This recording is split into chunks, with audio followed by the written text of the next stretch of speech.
The Melanoma Foundation of New England is holding its 7th annual Your Skin is In, Tanning is Out pledge drive from January 6 to April 30. This program educates teens and young adults on the dangers of tanning and the direct link between tanning beds and melanoma, which is the deadliest form of skin cancer. Melanoma survivor and spokesperson for the Melanoma Foundation of New England is Meghan Rothschild, and she's celebrating 10 years of being cancer-free. How incredible. Yeah, thank you so much for coming on board and talking to us about this. Let's start though with, it's got to be very difficult to tell teens and young adults, stay away from the tanning beds. Well, certainly. I mean, any teenager has that sense of invincibility, doesn't think anything bad is ever going to happen to them.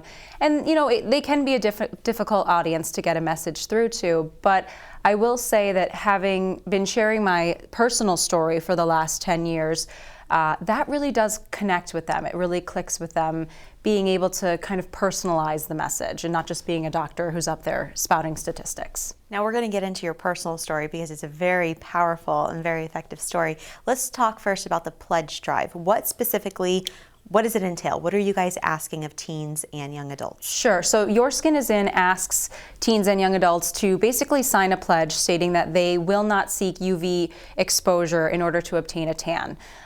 We know that there is no such thing as a healthy tan, and unfortunately melanoma is just skyrocketing among that age group. So this pledge really aims at kids making a promise to themselves that they're going to be more skin safe and skin healthy and avoid the UV exposure that we know is so harmful.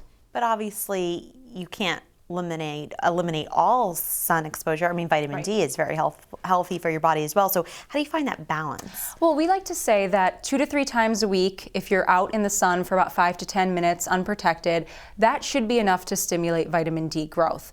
But you have to weigh the pros and the cons just like you do with anything else. There's so many other alternatives to get vitamin D. You can take supplements if you talk to your doctor. You can eat fish. You can drink fortified milk. So it's really about kind of weighing the pros and cons.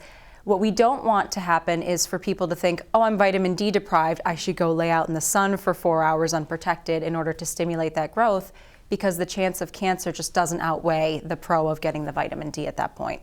Do you ever deal with kids that, and especially females, girls, young girls, teen girls, that kind of have this perception that, you know, the stereotype where the tanning makes you look younger and prettier and skinnier, and they see it in actresses or models, and you kind of have to deal with that as well? Well, absolutely, and the reality is that having a tan does make you look skinnier, and it does make you, for some reason, look like you've got a little bit of a glow and you look better in clothes. And so we talk a lot about that with the teens and young adults. You know, our primary message is that your skin is beautiful the way it is. It's the largest organ in your body. Don't take it for granted. However, we understand that that's a difficult message to communicate to teens, and so we do talk a lot about alternatives, how to apply makeup and use bronzer that complements your color, sunless tanners, spray tans. We give healthy alternatives because we understand that this message can be a lot for a teen to swallow. Now, talking about your personal story, you've been a cancer survivor for 10 years now, yes. But I mean, you're still very young. You were 20? I was 20, yes, sophomore year. Talk about it must have changed your life, especially being a 20-year-old. Yeah, you know, that's another reason why I love this program and being involved in it, because I'm out there talking to kids who are in their sophomore year of college, which was when I was diagnosed.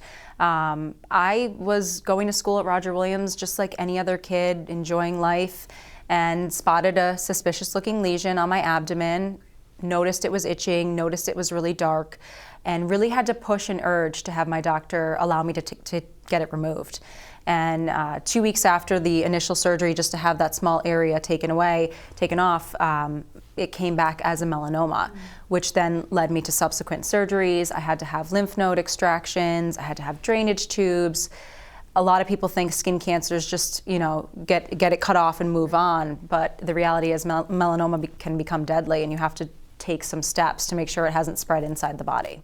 Talk about the struggle you went through from the time you were diagnosed to now. Yes, you're back on the mountaintop and you're fighting against, what the dangers can do to you. But there was that struggle in between of coming to grips with all this. Well, absolutely. I mean, with any cancer diagnosis, you immediately go to a very dark place. And upon the initial diagnosis, the first question that anyone asks is, what could I have done to prevent this? In my case, I really had a lot of blame, self-blame and guilt, because I felt, and I know that a lot of my behavior choices, starting just at the young age of 17 when I started this tanning habit, had led to a cancer diagnosis. And so you really, facing your mortality is a very scary experience, not only for you, but for your family. My parents were a mess. My sisters were worried about me. So, I spent about 1.5 years in a really dark place, just blaming myself and worried and a lot of self-pity. But I realize now it happened for a reason, and you have to turn a negative into a positive because otherwise it'll consume you.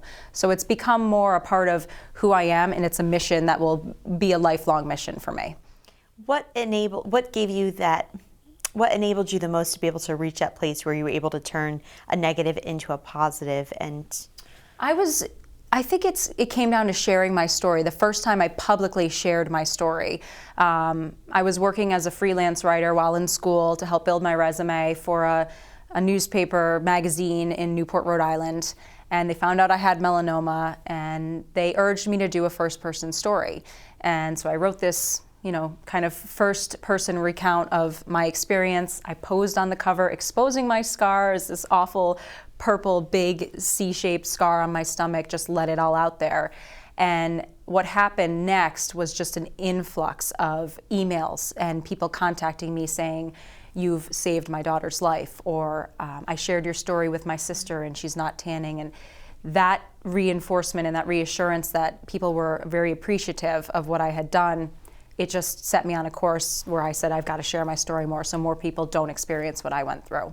And has that kind of been the experience the years that you've been with the Melanoma Foundation? Absolutely. People are appreciative. I have, aside from making a few teens pass out, which I've done because my story can be really horrific, the general feedback that I get is, I'm going to start protecting my skin. I'm going to be safe. And so that's, even if you just have one teen in the audience who changes their behavior because of you, it's worth it to me. All right, great. Your skin is in, tanning is out. Thank you so much, Meghan. Thank you.